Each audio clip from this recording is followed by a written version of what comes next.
Donc, allez, je vais partager mon écran. Continuez de poser vos questions et j'en prendrai au fur et à mesure. Là, je vais partager mon écran et je vais vous lire la news que vous avez peut-être vu passer. Confirmez-moi que vous voyez bien ce que je vous présente à l'écran. Je vais essayer de me mettre en full aussi pour que vous puissiez voir tout ça. Et je vais essayer de zoomer. Comme ça, ce sera bon. Normalement, ça devrait être bon pour vous. Confirmez-moi quand même que c'est good. Je vais regarder les commentaires rapidement.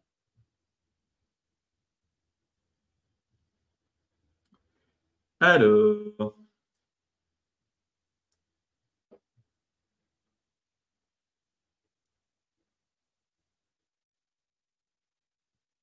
j'ai l'impression que c'est bon.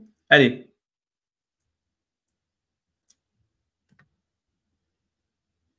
Tac. Alors, il y a une news qui est partie sur Cointelegraph, qui a ce titre-là. Donc, crypto, Polkadot pourrait bientôt faire face à une crise financière majeure. Le chiffre d'affaires de la plateforme blockchain a baissé au cours du premier semestre 2024 et son ambassadeur-chef a demandé à ce que le taux d'inflation de son token soit baissé. Parce que c'est vrai que quand vous regardiez les récompenses de staking exprimées en pourcentage vis-à-vis du token visé, Polkadot, le DOT, en fait, ça faisait partie de l'un des tokens qui avait un taux d'inflation quand même super élevé. Et c'était pareil le cas avec le Atom pour l'écosystème Cosmos. Et c'est pour ça qu'ils ont fait une mise à jour aussi sur Atom pour baisser son niveau d'inflation, parce que ça posait aussi des problèmes en termes de tokenomics. Alors, je vais vous lire l'article. Le trésor de Polkadot détient un peu moins de 245 millions de dollars d'actifs, mais cela ne signifie pas que son autonomie est limitée à 2 ans, malgré les préoccupations soulevées par des rapports récents. Des inquiétudes ont été exprimées suite à un rapport de trésorerie du Polkadot alléguant que le projet ne disposerait que de 2 ans de budget avec les dépenses actuelles. Le trésor de Polkadot devient plus complexe et difficile à comprendre, a écrit son ambassadeur principal, dans un rapport de trésorerie du 28 juin pour le premier semestre de 2024. Polkadot dépense directement et alloue des valeurs dans des primes et des collectifs qui seront dépensés à l'avenir. Au rythme actuel des dépenses, le trésor dispose d'environ 2 ans de marge de manœuvre, bien que la nature volatile des trésors libellés en crypto rende difficile toute prévision avec certitude, ce qui est normal parce que la crypto, c'est quand même extrêmement volatile. Cela a suscité des discussions allant d'une approche budgétaire plus stricte à un changement des paramètres d'inflation du système. Cependant, le trésor de Polkadot ne sera pas à court de fonds après avoir dépensé les 245 millions de dollars actuels, car environ 7% de l'inflation totale des tokens sont alloués à la réserve. La blockchain détient 188 millions de dollars d'actifs liquides, principalement en tokens natifs de Polkadot, donc forcément volatile aussi, mais aussi en stablecoin, donc il y a de l'USDT et de l'USDC. Polkadot a connu une forte augmentation des dépenses au cours du premier semestre de l'année.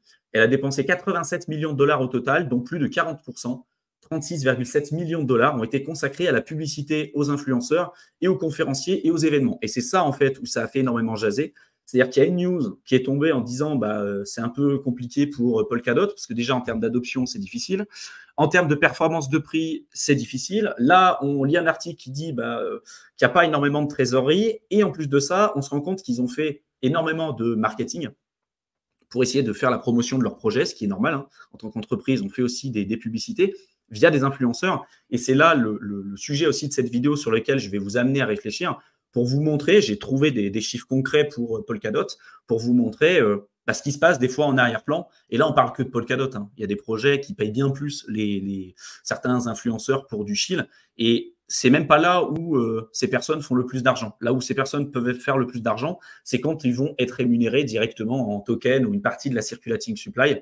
Et quand on retrouve cette partie de la circulating supply, quand on dit, tiens, tu parles de ce projet, je te donne 100 000 euros, 200 000 euros, tu me parles de ce projet et en plus, je te donne 10-20% de la circulating supply gratuitement, forcément, on va en parler à la communauté. Tu prends des projets qui ont, entre 1 et 5 millions de market cap.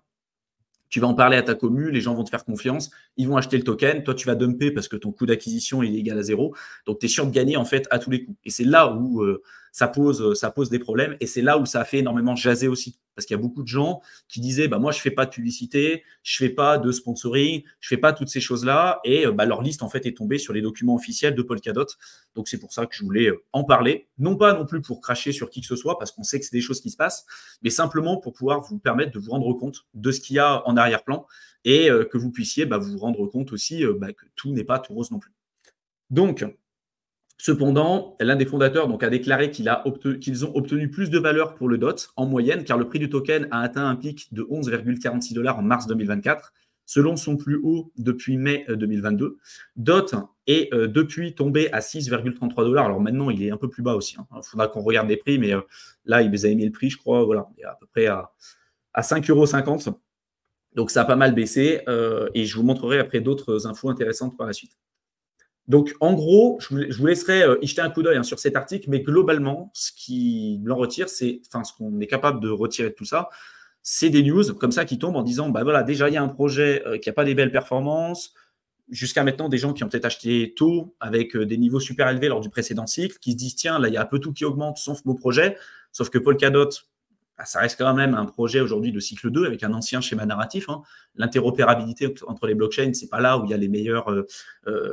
c'est pas là où il y a eu les meilleures performances. Regardez même aussi Atom. Atom, c'est pas là où il y a eu les meilleures performances. Par contre, fondamentalement, il y a un intérêt. Ça peut être remis en cause aujourd'hui avec les blockchains modulaires. Mickaël, vous en avez pas mal parlé de ces blockchains modulaires, mais il y a un vrai besoin. Il y a un vrai besoin aujourd'hui de pouvoir communiquer entre les différentes blockchains et faire en sorte de ne pas être bloqué quand on est sur un îlot, par exemple l'îlot Cardano, l'îlot Bitcoin Cash, l'îlot, Avax, de pouvoir interagir comme ça sans pour autant ajouter des risques de contrepartie, ce qui est quand même aujourd'hui globalement le cas. Donc, ce qui a fait jaser, c'est vraiment cette liste qui est sortie avec de l'argent et des sommes importantes qui ont été déversées sur ce début d'année via la trésorerie de Polkadot pour des résultats au final qui sont très faibles. Et pour moi, c'est dû en partie au fait aussi que c'est difficile d'exprimer et d'expliquer pour certains projets la vraie plus-value et l'intérêt de ces projets pour monsieur et madame tout le monde. C'est plus simple de dire à monsieur et madame tout le monde, achetez cette crypto qui a une tête de chien ou une tête de grenouille ou un chien avec un chapeau, que de dire, voilà, alors là, c'est pour la connexion entre les blockchains, et puis tu vas utiliser tel protocole, et puis là, tu vas utiliser ce wallet, et puis alors quand tu utilises le wallet, Polkadot.js, rien que pour staker, c'est l'enfer. Enfin, voilà, en fait, les gens, rapidement, ils se rendent compte qu'ils n'ont pas envie d'aller là-dessus, ça leur fait peur, et donc beaucoup de gens pensent que ça a été de l'argent en fait foutu par la fenêtre, alors que ça aurait pu être utilisé autrement. Donc voilà un peu la news. Là, je vais reprendre quelques questions si vous en avez, et ensuite, je vous montrerai un petit peu plus tard ce que j'ai trouvé sur le sujet. Valentin qui dit « Tester DOT en 2020, c'était tellement compliqué juste pour staker ici. » Pour staker, ouais, c'est ça. Ouais, c'est sûr que des fois, c'est compliqué. C'est compliqué de pouvoir le faire. En 2020, ça venait de sortir. Alors, tu peux te dire que l'interface utilisateur, elle était pas forcément dingue et qu'ils auraient pu l'améliorer avec le temps. J'ai pas l'impression que ça se soit énormément amélioré, quoi. Donc, confirmez-moi, pour tous ceux qui utilisent encore Polkadot, qui en ont même en portefeuille, peut-être que je me trompe, mais j'ai l'impression que c'était quand même assez compliqué. Alors...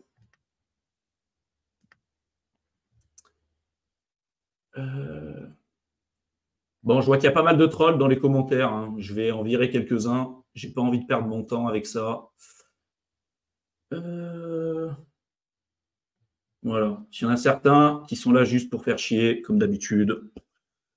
Je suis pas là pour ça, donc je pense que j'ai déjà donné mon point de vue à plusieurs reprises. Je vois pas pourquoi certaines personnes, des fois, viennent en live juste pour clasher. Je sais pas, faites quelque chose de votre vie, allez voir ailleurs, faites quelque chose. Alors...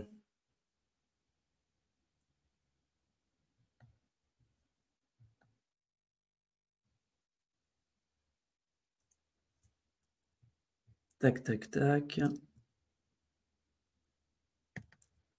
Allez, un deuxième. Hop!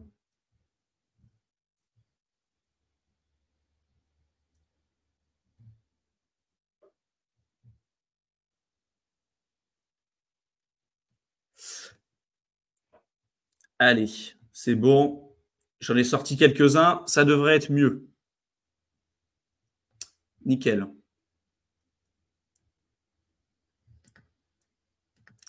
Tac.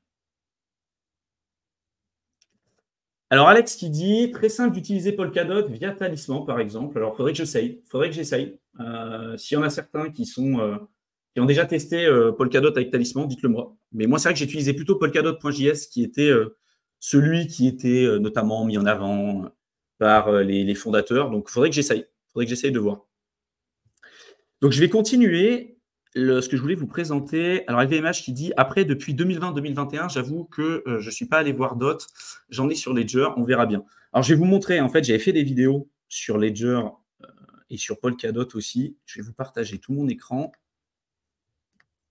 J'avais fait des vidéos, alors c'était il y a 2 ans, hein, en 2022. J'en avais fait en juin 2022. C'était comment utiliser le portefeuille polkadot.js, qu'est-ce que Polkadot, comment stacker du DOT aussi. J'en avais fait pas mal de vidéos. J'avais fait toute une suite, je crois, de 5-6 vidéos. Et le ressenti que j'avais en utilisant ça, en faisant de la DeFi, j'ai fait aussi des vidéos sur Akala et tout. Et franchement, je trouvais que c'était un calvaire. Par rapport à ce qui existait globalement, c'était un peu mon retour. Donc, il faudrait que je refasse une mise à jour quand même pour tester le truc.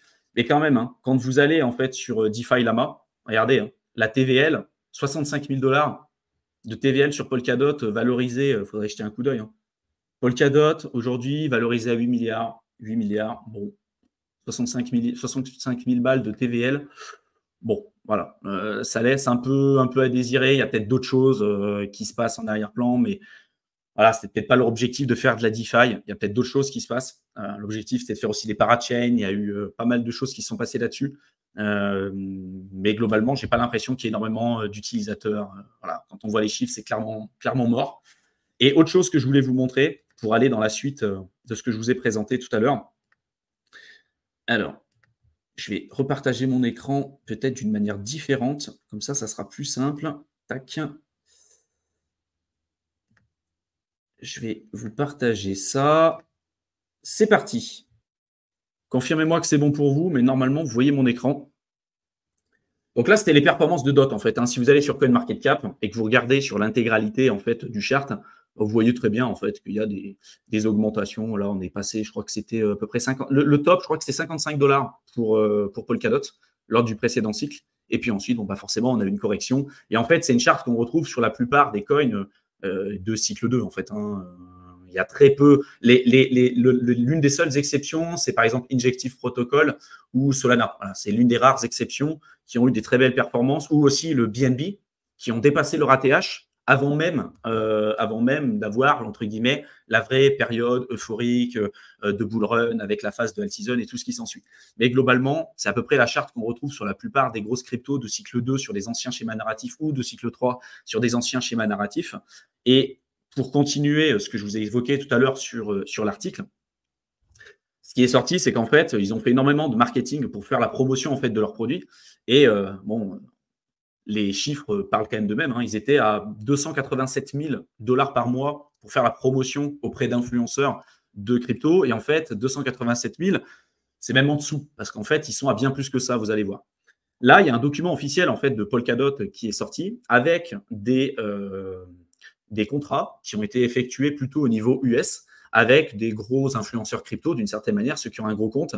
Alors, on retrouve CryptoBanter, CryptoLark, Satoshi Stacker, Laya, Box Mining, etc. C'est quand même des grands noms quoi, en crypto, des mecs qui ont des grosses communes. Et ces personnes-là hein, ont été rémunérées par Polkadot pour parler de manière positive de ce projet-là sur cette année 2024. Là, vous avez une liste qui est beaucoup plus exhaustive et surtout avec le vrai chiffre en fait des dépenses mensuelles. Là, on est presque à 500 000 $ en fait de dépenses mensuelles pour les influenceurs sur ce début d'année en fait, enfin, sur ces premiers 6 mois d'année pour faire la promotion tout simplement de Polkadot. Alors pour moi, il n'y a pas forcément de mal à ça en fait. D'une certaine manière, aujourd'hui, le marketing d'influence a toujours existé. Il y a toujours eu des personnes qui ont eu besoin d'avoir une communauté intéressée et pour faire la promotion de leurs produits ou leurs services. C'est comme ça que le commerce fonctionne hein, de manière générale. Là où ça pose problème en crypto, c'est que souvent, ce n'est pas explicité, c'est-à-dire qu'il y a des gens qui vont vous faire ils vont vous dire que ce projet-là, il est intéressant en vous disant allez-y, investissez, sans vous expliquer de manière formelle qu'ils ont été payés pour pouvoir en parler directement ou indirectement. Il y a des gens qui sont aussi malhonnêtes qui vont vous dire nous, on n'a pas été payé en dollars, j'ai acheté le token comme vous. Oui, vous avez acheté le token, mais peut-être que vous, le token, vous l'achetez à 1 €, eux, ils l'ont acheté à 1 centime. Ou alors, on leur a donné une partie de la circulating supply. Ils n'ont pas été payés en euros, d'accord? Même quand ils ont lancé le projet, peut-être que ça valait rien du tout. Donc, ils disent, moi, je n'ai pas été payé pour ça. Par contre, ils ont une partie de la circulating supply. Et après, quand c'est lancé, quand ils font l'hype auprès de leur communauté, là, c'est là où vraiment ils font de l'argent. Et en fait, c'est ça où ça pose des gros problèmes en crypto. Et c'est pour ça que nous, on se bat avec Mickaël et tous ceux que vous avez l'habitude de voir sur la chaîne pour faire en sorte à ce que vous puissiez vous prémunir de ça et de faire confiance finalement à personne, que vous deveniez autonome dans vos investissements. Donc, il y a toute une liste en fait qui est tombée, voilà, avec à peu près 500 000 $ qui sont payés chaque mois et des grands noms en crypto. Je ne sais pas si vous suivez, par exemple, des personnes comme Capo, qui a plutôt un biais quand même bearish, surtout sur cette tendance de marché. Et on le retrouve en fait sur la liste officielle de Polkadot. Et c'est l'un des tweets qu'il avait fait en disant voilà, la charte semble plutôt pas mal, on a atteint un support intéressant, moi je continue d'en accumuler, ça fait partie des grosses blockchains, donc c'est bon, c'est intéressant. Par contre, Capo, ça fait partie des rares qui met un hashtag Grant. Quand vous voyez un hashtag Grant, c'est qu'en fait, il explique de manière explicite qu'il a été payé pour pouvoir dire en fait ce tweet. Alors, il ne le dit pas explicitement de manière écrite, mais quand vous avez ce hashtag-là, en général, ça veut dire que ces personnes ont été payées pour pouvoir parler du projet. En bien, la plupart du temps. En général, ils ne vont pas s'amuser à dire quelque chose de négatif. Donc lui, ça fait partie des rares, en fait, qui va le dire. Il ne le dit pas directement, mais indirectement, avec les hashtags, on est capable de le voir. Et vous voyez, c'est quelqu'un qui a presque 900 000 abonnés, en fait, sur Twitter. Donc, c'est quelqu'un de très suivi. Après, vous en avez d'autres qui sont les fameux crypto traders depuis 2014, 1,1 million de followers, donc énorme, et qui, pareil, se retrouvent dans la liste des personnes qui ont reçu de l'argent de la part de Polkadot et qui expliquent, voilà, moi, je suis vraiment investi sur Polkadot, est-ce que vous voulez que je vous partage mes raisons pourquoi Polkadot et pas d'autres blockchains?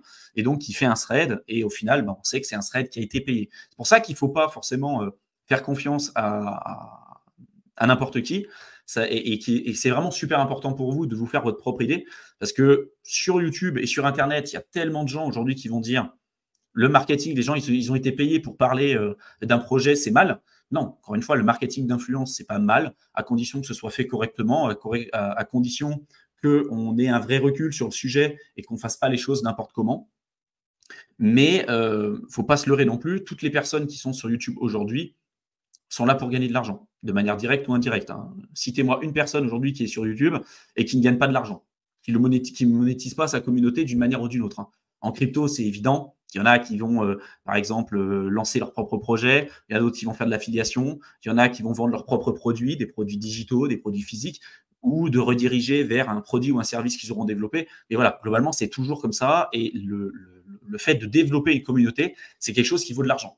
Des personnes comme MrBeast qui font des millions et des millions, voire des milliards même de vues chaque année, c'est l'une des personnes les plus riches du monde et jeune aussi, très très jeune, MrBeast, et c'est pas pour rien. C'est justement parce que il a aujourd'hui une influence qui est énorme et que dans le lot, même s'il y a beaucoup de gens qui le détestent, parce que c'est en proportion aussi, il y a aussi énormément de gens qui l'adorent et qui sont prêts à acheter ses produits ou ses services. Quand il a sorti une chaîne de burgers, il n'y a rien de gros, enfin, il n'y a pas de choses ultra différente sur son burger par rapport aux milliards de burgers différents qu'on retrouve dans le monde entier. Simplement, c'est le sien. Et les gens, aujourd'hui, ils achètent les burgers de MrBeast parce que c'est le sien, parce que c'est sa marque, parce que c'est son branding et parce que c'est aussi son histoire. Les gens achètent son histoire. Alors, en crypto, c'est pour ça que je vous dis, il faut faire vraiment attention parce que vous ne savez jamais, aujourd'hui, il y a très peu de transparence sur ce sujet et vous ne savez jamais vraiment à qui vous avez affaire. Vous pouvez tomber sur des gens qui sont, on va dire, sont plutôt droit dans leurs bottes et qui vont divulguer et qui vont dire ok, bah voilà, c'est une proposition commerciale, j'ai été payé pour pouvoir le faire. Après, faites vos propres analyses, faites vos propres trucs, mais voilà, ça existe. Mais il y a des gens qui vont pas forcément le dire, même s'il y a des guidelines sur YouTube, aujourd'hui on est quand même obligé de le faire. Sur Twitter, c'est pas forcément le cas. C'est pour ça que je vous invite quand même à rester très vigilant. Donc si on va un petit peu plus loin, sur le papier officiel de Polkadot, il y a tout un descriptif sur les budgets marketing, que ce soit les inbound ou les outbound, ça aussi. Donc, soit on va marketer au sein de la sphère, par exemple crypto, ou on va aller plutôt à l'extérieur de cette sphère. Et puis après, vous avez le descriptif. Alors, ça peut être l'amélioration du dashboard, des papiers de recherche, ça peut être de développer une newsletter, ça peut être de développer des nouvelles sources de données aussi intéressantes pour les analyser. Bref, il y a eu de l'argent qui a été dépensé et surtout, ce qui a fait énormément grincer des dents, c'est ça. C'est que, je ne sais pas si vous vous en êtes rendu compte, je vais vous repartager mon écran sur notamment… je vais vous partager mon écran sur CoinMarketCap.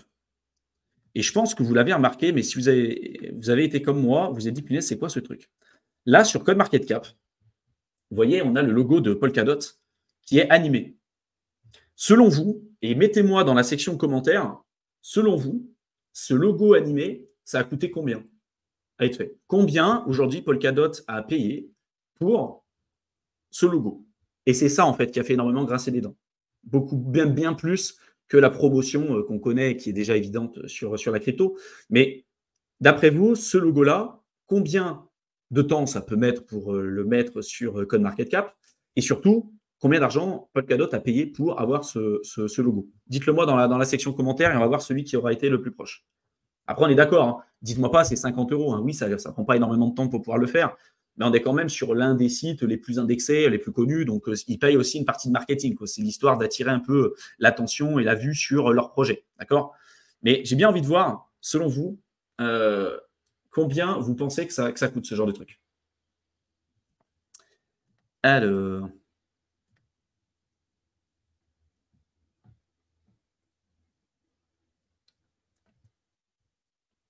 Alors, il y en a qui disent 2 millions, 150K, 400K, 200K, 5 dollars. Non, 5 dollars, c'est un peu compliqué. 1 million, 800K. OK. Bon, il y en a qui sont chauds. Hein. 2 millions pour le truc, ouais, c'est chaud. En fait, je vais vous repartager mon écran. Tac.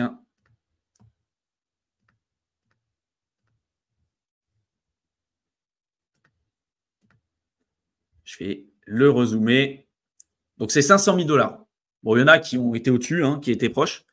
Mais j'avoue que moi, je n'aurais pas du tout pensé que c'était 500 000 dollars. C'est 478 000 dollars pour avoir ce logo-là. Et voilà, c'est ça en fait qui a fait énormément jaser parce que de par toutes les difficultés, tout ce qu'il y a, ils se disent punaise, au lieu d'utiliser une partie de cet argent pour développer véritablement le projet, pour faire en sorte d'attirer des nouveaux utilisateurs, mais d'avoir une infrastructure qui soit solide, qui retienne aussi les utilisateurs, ils ont préféré faire ça. C'est un choix marketing, hein, c'est un choix stratégique qu'on peut accepter ou non. Mais globalement, c'est plutôt ça en fait qui a fait jaser, en plus des budgets marketing qu'on voit aujourd'hui, surtout par rapport en fait aux performances. Parce que en fait, ce qui a énormément énervé les gens, c'est de voir en fait les performances qu'on a faibles sur beaucoup de projets, beaucoup de gens qui se sont retrouvés avec la patate chaude, et de voir qu'il y a beaucoup de personnes qui suivent, des influenceurs qui sont payés des sommes astronomiques pour parler de ce genre de projet. Et là, je ne parle que de Polkadot, hein. Mais il ne faut pas se leurrer non plus. Hein. Je veux dire, c'est le cas sur la plupart de tous les projets. Et je pense qu'à partir du moment, si c'est fait correctement, si c'est bien explicité, qu'on soit payé pour parler de quelque chose qualitatif, que ce soit par de l'affiliation ou autre, ça peut être bénéfique de partout. Ça peut être bénéfique pour le consommateur qui, lui, ou la personne qui va regarder le contenu, qui va se dire, tiens, c'est génial, je ne connaissais pas ce truc, je vais m'y intéresser. Ça peut être intéressant pour le créateur de contenu qui, lui, va être rémunéré pour le travail qu'il va faire et pour avoir mis en lumière ce projet, ce produit ou ce service. Et également aussi intéressant pour l'entreprise qui, elle, ne va pas dépenser énormément d'argent en marketing, en publicité, en ce que vous voulez, pour faire en sorte d'attirer des personnes chez elle. En fait, ça peut être intéressant vraiment sur les trois côtés. Et je pense que la vente, ça doit être vu comme ça. Si par contre, vous, comme c'est le cas pour beaucoup d'influenceurs qui vont vous expliquer que eux, ils sont traders depuis des années et des années et qu'au final, ils n'ont jamais gagné une thune avec leur trading et que le seul moyen pour eux de gagner de l'argent, c'est de vous chiller des merdes, des produits pourris ou de vous envoyer sur Bybit et quand vous vous faites liquider, eux, ils vont gagner de l'argent, ça me pose des problèmes. Et en crypto, il y en a énormément. C'est pour ça qu'il faut faire attention et qu'il faut que vous arriviez à prendre du recul un petit peu sur le sujet et encore une fois, faire confiance à personne. Il y a des threads qui ont énormément fait jaser aussi sur Twitter. Je vous mettrai le lien dans le chat pour ceux qui voudront jeter un coup d'œil et je vous le mettrai aussi dans la description de la vidéo, qui retrace un peu tout ce que je vous ai dit, mais de manière un peu plus poussée, notamment l'historique de Polkadot, ce qu'ils avaient dit qu'ils allaient faire sur le roadmap, ce qui n'a pas été respecté et tout, pour vous permettre de prendre un peu plus de recul et de voir finalement si en effet, selon vous, le FUD qu'on a aujourd'hui, c'est vraiment du FUD. Est-ce que c'est un projet qui va se redresser ou pas? Ou est-ce que finalement, c'est la fin? Est-ce que c'est pas un projet qui va redépasser son ATH sur le prochain cycle? Là, voilà, c'est assez difficile de pouvoir le dire. Mais ça a fait énormément jaser et ça m'a permis aussi sur cette vidéo de mettre en lumière vraiment avec des chiffres concrets pour que vous puissiez vous rendre compte de ce qui se passe en arrière-plan dans l'écosystème crypto et de voir qu'aujourd'hui, c'est quelque chose qui se développe de plus en plus. Ça a toujours existé, mais ça se développe de plus en plus, le marketing d'influence en crypto, avec des projets qui sont toujours des fois plus pétés les uns que les autres. Mais souvent, on a des tables en fait comme ça. Même nous, on vient nous solliciter, on nous dit, voilà, vous avez tant de vues, tant d'abonnés sur YouTube, tant d'abonnés sur Twitter, ce que vous voulez. On est prêt à vous payer tant pour parler de ce projet. Et après, c'est de la négo. Hein. Soit vous dites, moi, je ne veux pas être payé là-dessus, je vais avoir une partie de la circulating supply ou ce que vous voulez. on a toujours refusé les placements de produits et les projets crypto parce qu'on veut aussi être libre de dire ce qu'on veut. Mais il y a des tables comme ça, et forcément, plus vous allez avoir de la visibilité, plus vous allez avoir de l'influence sur le marché, plus on va vous payer cher. Parce qu'en général, même si des personnes comme BitBoy Crypto, par exemple, aux États-Unis, le nombre de scams comme ça qu'il a lancé, c'est monstrueux. Mais ça faisait partie des plus grosses chaînes, si ce n'est à l'époque la plus grosse chaîne crypto. Donc forcément, il était payé des sommes astronomiques. Parce que les fondateurs de projet, je disais, OK, je le paye 3 millions pour lancer le truc, mais je sais que s'il en parle à sa communauté, je vais gagner 25 millions. Donc forcément, je m'en fous de payer ça. Et après, ils s'en foutent derrière les gens qui vont perdre leur argent, qui vont se retrouver avec la patate chaude. Voilà. C'est la dure réalité du marché. Donc vous avez des tables, en fait, avec plein d'influenceurs crypto plus ou moins développés, avec des gens qui vont avoir des grosses chaînes YouTube, d'autres plus petites, d'autres qui vont avoir des comptes Instagram, des comptes TikTok développés, etc. Et c'est pour ça qu'il faut que vous soyez vigilant quand vous suivez des personnes, parce que vous ne savez jamais l'intention que vont avoir ces gens en arrière-plan. Des fois, il y en a, et tout le monde, vraiment tout le monde n'est pas à mettre dans le même panier, mais nous, on a toujours refusé de faire ces placements de produits parce que vraiment, on veut garder notre autonomie et pouvoir dire ce qu'on veut sur Internet et sur YouTube. Donc là, si souvent, c'est une charte qui m'avait fait rigoler, mais souvent les gens, et c'est pour ça que je vous invite à toujours aussi rester vigilant à la manière dont vous allez concevoir votre stratégie de sortie. On a d'ailleurs fait un live de plus de 3 heures avec Théo, où on vous expliquait comment vous allez pouvoir faire en sorte de concevoir, réfléchir et développer votre stratégie de sortie. Et de ne pas non plus être trop gourmand, parce qu'il y a des gens qui ont très bien acheté leurs cryptos, qui les ont achetés à ce moment-là. Il y a une tendance haussière, alors qui ne se fait jamais en ligne droite, on est d'accord, hein. Il y a des fluctuations. Et puis au moment où on est là-dessus, on se dit, punaise, ça a tellement augmenté, qu'est-ce qui se serait passé si j'avais investi beaucoup plus d'argent là-dessus? Et donc en fait, là on se dit, soit je réinvestis encore plus d'argent parce que en fait, on imagine l'argent qu'on aurait fait si on avait mis l'intégralité de notre capital ici et qu'on avait ridé la tendance haussière jusqu'en haut. Et sauf qu'en fait, en général, on s'attend à avoir des performances super élevées quand c'est là. Et au lieu de prendre des bénéfices, on va prendre encore plus de risques et c'est peut-être là que le marché se retourne. C'est pour ça que c'est super important de toujours mesurer son risque et de ne pas non plus être trop gourmand et de se dire, OK, si là, aujourd'hui, on est dans des périodes de dépression, et ça revient un peu à ce que je vous expliquais avec Polkadot, hein, si d'après vous, en faisant votre analyse fondamentale, votre analyse on-chain et tout ce qui se passe à côté, vous vous dites, OK, là, c'est plutôt du FUD. Là, franchement, j'y vois un potentiel et j'achète bas parce que tout le monde crache dessus, parce que tout le monde pense que ce n'est pas intéressant, au final, vous l'achetez bas et vous pourrez vous permettre de sortir plus tôt. Si par contre, vous attendez tout un tas de confirmations, vous allez peut-être acheter ici ou ici, en attendant le potentiel x100 et tout, et au final, ça n'arrive pas et on repart aux oubliettes pendant des années, voire sans doute sur des projets qui remonteront jamais. C'est pour ça que c'est super important de lisser votre prix d'achat à la baisse si jamais c'est des projets que vous souhaitez accumuler. Et dernière chose, je vois qu'il y avait pas mal de questions de personnes qui me disaient, tu penses qu'on se situe où aujourd'hui? Je l'ai évoqué au début de ce live, mais moi je pense qu'on est clairement là. Voilà. On a fait tout un live hier pour vous expliquer ça. Le bear trap, on pense qu'on en est là aujourd'hui. Ce n'est pas encore fini de corriger. Il y aura une période de latéralisation. J'aimerais que ça continue encore pendant un certain temps, sur juillet, août, voire peut-être début septembre, pour ensuite repartir sur la fin d'année en tendance haussière, à la fois sur le Bitcoin, les ETF Ethereum aussi qui font leur effet, et puis les alts, bien évidemment, qui suivront. Donc voilà un peu ce que je voulais vous présenter aujourd'hui. Je ne sais pas si vous avez des questions. Je vais prendre quelques questions si vous en avez. Alors. Il y en avait qui étaient pas mal. Gaëtan qui avait dit 500 000 $, tu étais vraiment pas loin.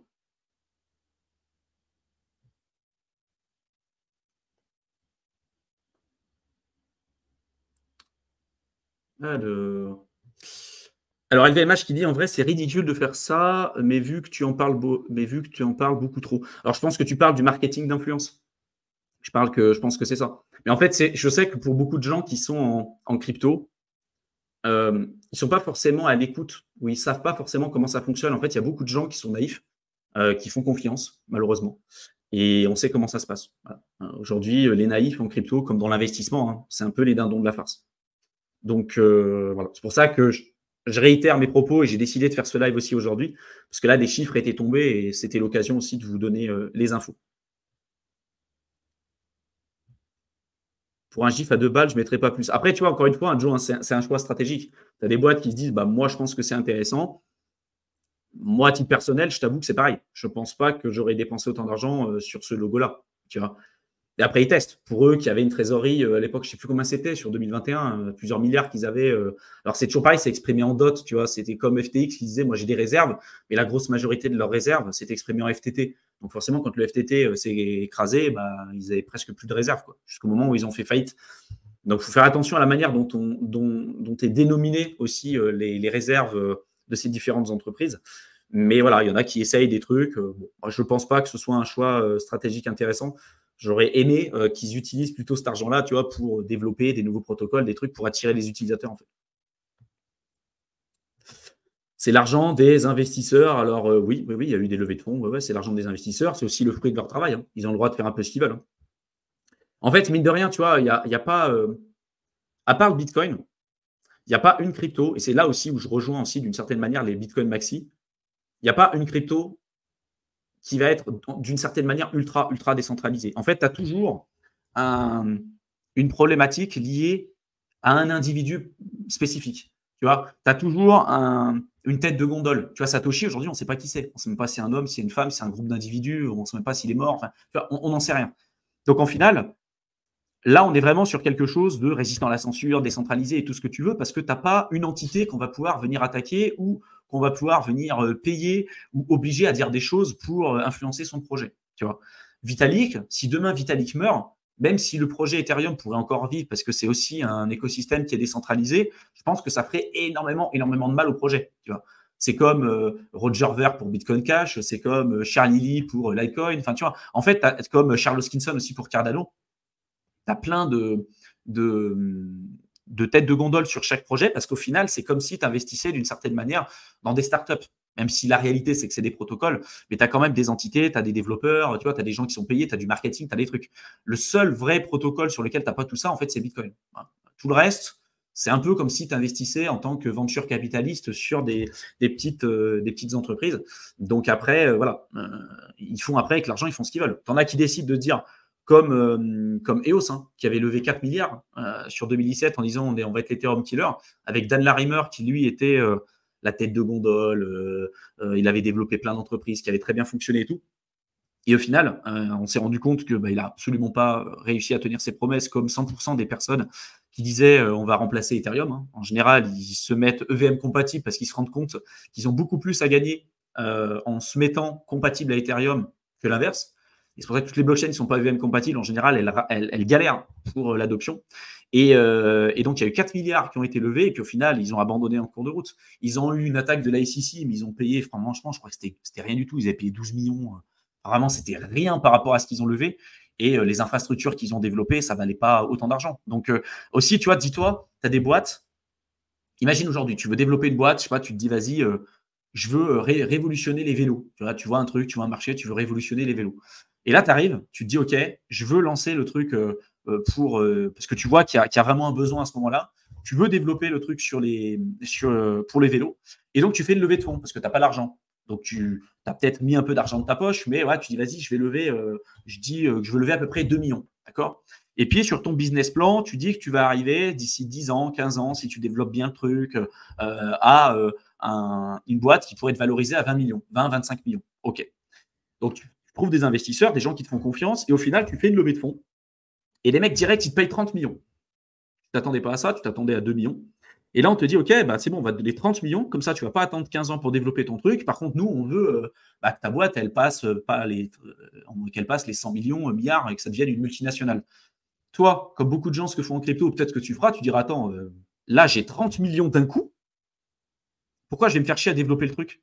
Pourquoi je vais me faire chier à faire le truc? Je vais pas galérer à faire 30 ans ou 15 ans de travail acharné pour développer un truc, pour au final aller chercher l'argent que j'ai déjà aujourd'hui. Alors, dans la vraie vie, c'est un peu compliqué parce qu'on est capable de te suivre et tout. En crypto, tu peux lancer des projets n'importe comment, faire des rug pools, partir avec la caisse, sans pour autant qu'on sache vraiment qui t'es, tu vois. Et ça, c'est un peu le problème. Dans la vraie vie, si tu développes ta boîte, tu pars avec la caisse, tu vas te faire forcément poursuivre par la justice. Mais en crypto, tu vois, c'est pas le cas. Et tu as des gens qui font des promesses un peu à tire-larigot et qui disent, bah moi, je vais développer une boîte qui va être énorme, on va révolutionner Ethereum, on va révolutionner des trucs. Au final, ils révolutionnent rien du tout. Et les mecs, ils partent avec la caisse. Ils partent avec la caisse parce qu'ils ont levé en quelques semaines l'équivalent peut-être de ce qu'ils avaient prévu pouvoir gagner sur une période de 20 ans en cravachant comme des dingues. Donc au final, ils se disent, c'est bon, j'ai la thune, je lance un vieux truc pourri, je ferme la caisse, je dis le projet, il n'a pas marché, je pars avec l'argent et je développe un autre projet. C'est beaucoup plus rentable. Alors, c'est pas ça, hein, on est d'accord, hein, mais c'est comme ça que ça fonctionne aussi la crypto, tu vois. Alors, est-ce qu'il y a d'autres questions? Faites péter les likes, les gars. Faites péter les likes.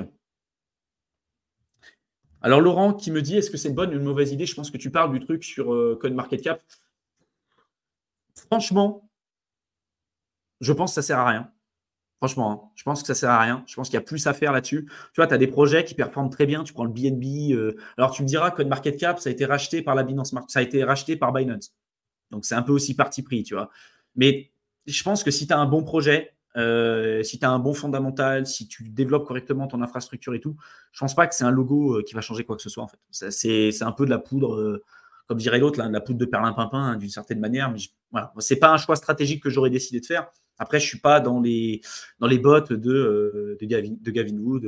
Voilà, c'est difficile de pouvoir se prononcer. Après, donnez votre avis aussi, hein. Moi, je pense que les 500 000 balles, ça aurait pu être mieux utilisé. Voilà. Après, comparativement aussi à la trésorerie qu'ils avaient, 500 000 balles, c'est pas grand-chose. Franchement, faites le prorata, hein, c'est vraiment pas grand-chose. Donc, c'est aussi à mettre en pourcentage par rapport à ce qu'ils ont eux. Si vous le mettez par rapport à votre portefeuille crypto, vous dites, OK, 500 000 balles à mettre là-dessus, je préfère mieux acheter du Bitcoin ou de l'Ether, ce qui est normal. Voilà. Mais après, c'est pas le même rapport de force non plus.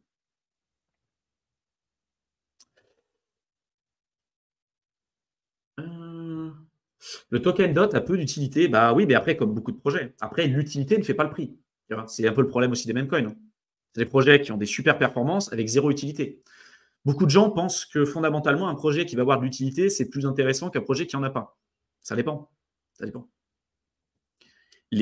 Ça dépend de ce que tu recherches. Voilà. Tu as plein d'exemples et de contre-exemples de projets sur lesquels tu ne peux pas faire grand-chose. L'utilité, c'est que tu utilises ton actif pour faire quelque chose. Même ton Bitcoin. Aujourd'hui, tu en fais quoi de ton Bitcoin?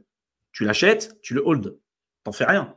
L'utilité du Bitcoin, si tu dérives un peu le truc, c'est l'or digital, capé à 21 millions et tout ce qui s'ensuit. Mais globalement, si tu parles en termes d'utilité pure, tu ne fais rien avec ton Bitcoin. Tu peux décider de le tokeniser, de le wrapper, de l'envoyer sur Ethereum. Et aujourd'hui, tu as quand même une certaine DeFi qui se développe sur Bitcoin. Mais globalement, tu vois, c'est plus du buy and hold. Et ça marche très bien. Hein. Ça marche très bien. Hein. L'Ether, c'est différent. C'est vraiment un utility token, pour le coup. Enfin, c'est un coin. Alors, je dis token, c'est plutôt un coin parce qu'il a sa propre blockchain. Mais c'est un utility. Tu vas l'utiliser pour faire les trucs. Mais ce qui n'est pas le cas sur plein d'autres projets, tu vois.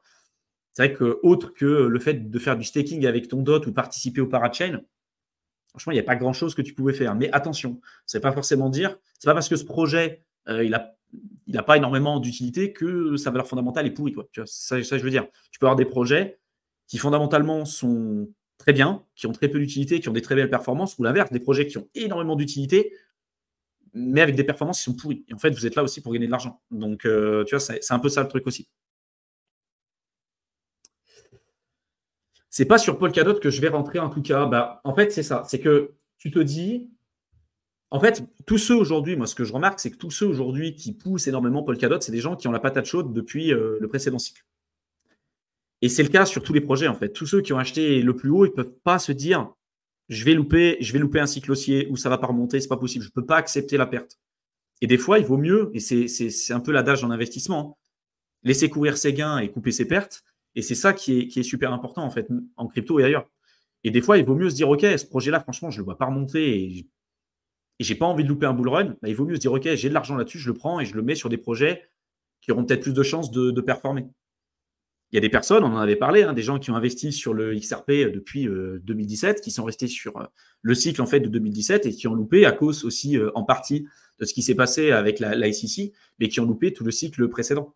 Et si on regarde les performances du XRP exprimées en Bitcoin ou en Ether, ça fait 7 ans que ça fait que perdre de la valeur.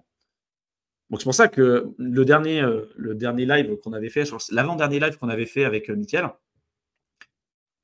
on avait dit à certaines personnes, l'idée, c'était pas de dire XRP, c'est de la merde et tout, on s'en fout. En fait, on n'est même pas à faire un jugement de valeur, on s'en fout, on n'est pas sur une équipe de foot. Mais c'est juste à un moment donné, peut-être de vous dire, à partir d'un certain temps, est-ce que mon scénario, il est invalidé ou pas? Et est-ce que vous avez envie, si vous avez loupé le cycle précédent en ayant investi peut-être émotionnellement sur ce projet, bah, de continuer d'investir sur ce projet-là par la suite et peut-être de relouper de nouveau un cycle haussier. Voilà. Si par contre, on voit des prévisions sur le XRP, des fois des mecs qui font des prévisions à 589 $ pour le XRP.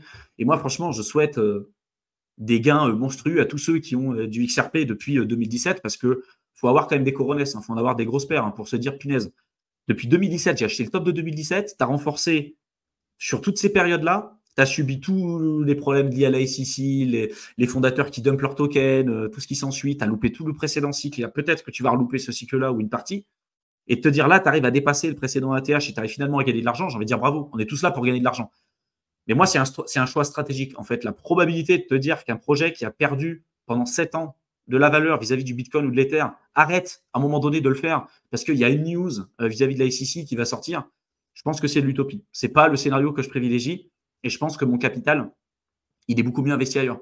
Et d'ailleurs, il y a des projets qui ont dépassé leur ATH, quand bien même il y a ce genre de problématique. Le cas du BNB avec Binance. CZ, donc Changpeng Zhao, qui est le fondateur de Binance, a été en tôle. Il est encore en tôle aujourd'hui. D'accord le BNB s'est fait attaquer par la SEC. Le projet a dépassé son ATH. Ah, vous aurez toujours des contre-exemples. Solana, pareil. Solana, donc 4 dollars sur le plus bas du cycle. Aujourd'hui, on est presque à 120, 125. Voilà. À un moment donné, je pense qu'il faut remettre en perspective ce qu'on pensait être vrai et savoir se protéger. Il y a des gens qui vont se dire, bah non, moi je continue de croire à ce truc-là et c'est très bien. OK. Moi, c'est pas mon cas. Je préfère mieux me dire, OK, je préfère mieux me protéger et pas forcément allouer mon capital là-dessus parce que je pense qu'il y a d'autres opportunités plus intéressantes en termes de rendement et surtout aussi en termes de risque.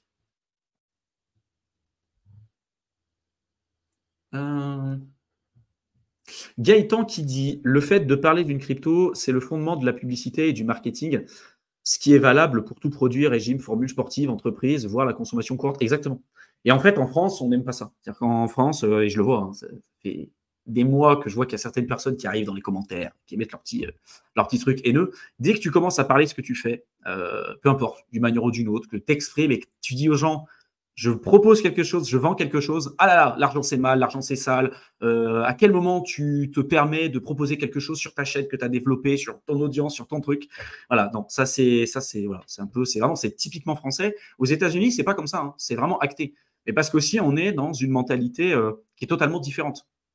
Là-bas, on a un système de retraite, un système par capitalisation. Donc, les gens qui veulent avoir leur retraite, aujourd'hui, ils n'ont pas énormément d'aide, donc ils sont obligés de se la développer par eux-mêmes, ce qui développe l'entrepreneuriat, ce qui développe aussi la débrouillardise et ce qui aussi développe énormément d'autres problèmes, hein. Il y a des gens qui crèvent dans la rue et tout, et c'est pour moi pas non plus la panacée, tu vois. Mais en France, c'est un peu l'inverse. C'est-à-dire qu'on va dire aux gens, non, non, mais vous inquiétez pas, le gouvernement va prendre soin de vous, le système de retraite va fonctionner, il n'y a pas de problème, vous inquiétez pas, on va prendre soin de vous. Et du coup, ça n'encourage pas les gens à faire quoi que ce soit. Quand tu touches plus d'argent au chômage que de travailler, à quel moment tu vas te bouger le cul pour essayer de développer quelque chose. Voilà, ça développe pour moi d'une certaine manière aussi un peu l'assistanat. Et c'est un truc que tu te rends compte de plus en plus en fait. Quand tu développes des entreprises, quand tu fais de l'investissement, quand tu fais des trucs, payer d'impôts, je vois pas forcément le problème. Mais aujourd'hui, par rapport à l'argent et la quantité d'imposition et les taxes qu'on a en France par rapport aux résultats et par rapport aux produits, aux services auxquels nous, on a accès par la suite, je trouve qu'il y a un gros problème. En fait, tu dis, putain, mais il est passé où le pognon? Quand tu vois que les hôpitaux aujourd'hui galèrent, ils sont en sous-nombre, que les hôpitaux ils se cassent la gueule parce que ça n'a pas été remis à jour depuis des années, que l'état aussi de l'école publique par rapport à ce qu'on peut avoir à l'étranger et tout, tu te dis, punaise, mais l'argent va où? Les routes, des fois, elles sont à moitié déglinguées, tu n'as pas accès à Internet de partout en France.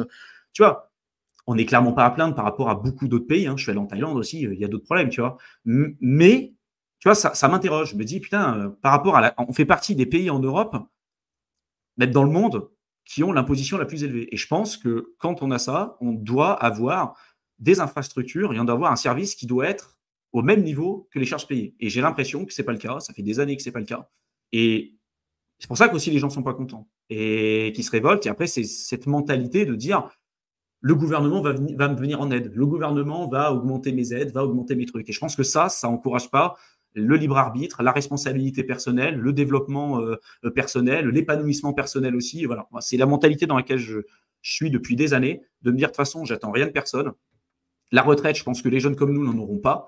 Il ne faut pas compter dessus. Et qu'aujourd'hui, il faut utiliser tout ce qu'on peut pour pouvoir se développer sa propre retraite et pas attendre éventuellement un politique ou une politique ou un changement de normes ou de loi ou de réglementation pour pouvoir s'octroyer le droit de partir à la retraite. Si c'est pour partir à la retraite à moitié déglingué, franchement, je vois pas le coup. Je vois pas l'intérêt, franchement. Voilà. Donc, c'est vraiment ma mentalité, mais je sais que ça, en France, ça fait grincer les dents. Voilà. Et si je dis ça, c'est que ça me fait mal, parce que j'adore aussi mon pays. Mais justement, c'est parce que tu l'adores que tu peux aussi te permettre de le critiquer. On a énormément d'atouts. Avec ce qui se passe aujourd'hui, tu vois, des fois, ça me rend fou. Donc, que ce soit pour le marketing, que ce soit sur la vente, que ce soit sur l'argent, que ce soit sur l'entrepreneuriat. C'est-à-dire, quand tu n'as pas d'argent, tu es une merde. Quand tu commences à gagner de l'argent, tu es une merde aussi, parce que forcément, tu as arnaqué les autres. Voilà, il y a la jalousie, il y a les trucs. Aux États-Unis, c'est pas ça. Aux États-Unis, et puis même dans d'autres communautés, il y a une vraie proximité qui se développe. Tu vois, parce qu'ils disent, ah ouais, t'es entrepris, punaise, c'est génial. Tu vois, les gens, ça les motive et tout. Et en France, c'est une minorité de gens qui sont comme ça. La majorité, c'est en mode, ah, t'as gagné de l'argent, forcément, t'as escroqué, forcément, t'as fait de l'arnaque, ou t'as gagné parce que t'as vendu des formations. Oh là là, t'as vendu des formations, c'est pas bien de vendre des formations. Tu vends tes propres produits, tu monétises ta propre communauté, c'est pas bien. Mais voilà. Après, tu sais, c'est toujours un discours qui revient régulièrement. Et bon. Après, je parle à des gens aussi, je pense, qui ont un vrai sens des responsabilités et des gens qui nous suivent, je pense, pour les mêmes valeurs que nous. Et ça nous encourage aussi à faire ce qu'on fait. Mais c'est vrai que des fois, c'est un peu usant. Et je pense que vous, même aussi dans la vie, vous vous êtes rendu compte de ça. Hein. Quand vous expliquez ce que vous faites, et déjà, essayez d'expliquer que vous investissez en crypto. À monsieur et madame tout le monde. Quelqu'un qui n'a jamais investi, tu as investi en crypto. Tu passes pour le dernier des abrutis. Et au moment où les mecs commencent à te recontacter, c'est que tu es au top du cycle, tu vois. Mais globalement, quand tu dis que tu investis en crypto, quand tu dis que tu entreprends, quand tu dis toutes ces choses-là, bon, c'est des choses que j'ai vécues. Hein. Et que j'évoque aussi beaucoup plus en détail sur ma seconde chaîne qui s'appelle Éternel étudiant. Vous avez le lien dans la barre d'infos. Mais c'est un truc qu'on a tous vécu, quoi, de se sentir un peu seul. On a l'impression qu'on est seul parce qu'autour de nous, on n'a que des gens qui, en fait, se complaisent dans leur vie, qui acceptent en se disant ouais, c'est pas ouf ma vie, mais ça pourrait être pire. Ouais, mais ça pourrait être mieux aussi. En fait, ça pourrait être mieux, ça pourrait être bien mieux. C'est comme des gens qui vont te dire ouais, moi, je m'en fous d'avoir de l'argent, je m'en fous d'être riche, je préfère être heureux ou je préfère avoir la santé. Putain, mais qu'est-ce qui t'empêche d'avoir les deux ou les trois? Tu peux être riche, tu peux être heureux, tu peux être en bonne santé en fait. T'es pas obligé de choisir. Hein. Et en fait, c'est ça. T'as beaucoup de gens qui sont dans ce truc-là. Et moi, ma mentalité que je partage et je continuerai de partager sur cette chaîne-là et sur Éternel étudiant, c'est ça. C'est d'essayer de masteriser tout ce qu'on peut améliorer dans notre vie et que ce soit vraiment tous les piliers. Le pilier sentimental, le pilier finance, le pilier but, le pilier passion, le pilier famille, toutes ces choses-là. Et c'est ça qui te permettra après d'avoir une vie équilibrée, une vie saine, une vie épanouie, etc. Tu vois. Mais tu as des gens, non, ils vont rester sur leur truc et c'est compliqué quand tu veux sortir des carcans de pouvoir t'entourer de personnes qui pensent un peu comme toi parce que tu as l'impression… moi, des fois, j'ai l'impression… Maintenant, ça va mieux. Mais avant, j'avais vraiment l'impression d'être d'être un peu l'extraterrestre, de me retrouver, de me dire, c'est pas possible, mais c'est moi qui suis débile ou quoi. Genre, les gens, ils voyaient pas le truc. Et moi, ça m'énervait. J'essayais de les convaincre, j'essayais de leur expliquer. Maintenant, j'ai abandonné d'essayer d'expliquer aux gens les trucs. Et je pense qu'on a chacun à notre heure aussi. Il y a des gens qui sont pas prêts pour entendre certaines choses. Mais il faut pas non plus s'égosiller à essayer d'expliquer des choses ou essayer de convaincre quelqu'un qui n'a pas demandé à être convaincu.